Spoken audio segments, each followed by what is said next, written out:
Hello guys, welcome back to our channel. So already thumbnail చూసే ఉంటారు కదా, ఎందుకోసం ఈ వీడియో చేస్తున్నాను నేను. ఫైనల్లీ మన ఛానల్ అయితే 1K సబ్స్క్రైబర్స్ని రీచ్ అయింది. సో ఆల్మోస్ట్ 1K సబ్స్క్రైబర్స్ని రీచ్ అవ్వడానికి మనకి 3 ఇయర్స్ టైం పట్టింది.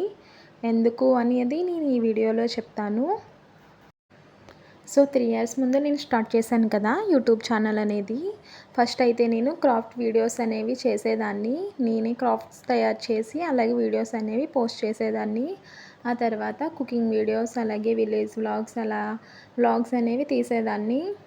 సో వ్యూస్ అనేవి వెళ్ళాయి, అంటే తక్కువ వ్యూస్ అనేవి వచ్చాయి.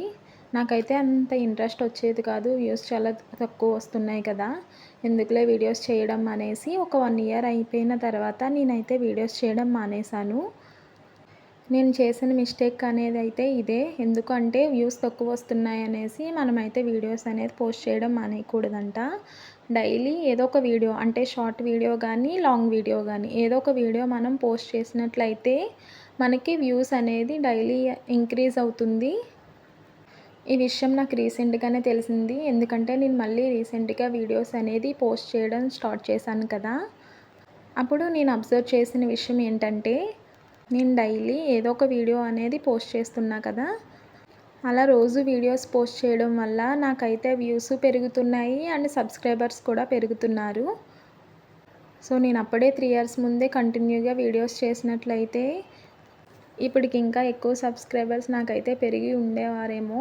అందుకే నేనైతే ఈ మిస్టేక్ చేయడం వల్ల ఇప్పటికి ఇంత టైం పట్టింది. 3 ఇయర్స్ పట్టింది 1K సబ్స్క్రైబర్స్ని రీచ్ అవ్వడానికి. సో ఎవరైనా కొత్తగా ఛానల్లో స్టార్ట్ చేసిన వాళ్ళు ఉన్నట్లయితే కంటిన్యూగా డైలీ ఏదో ఒక వీడియో అనేది పోస్ట్ చేయండి.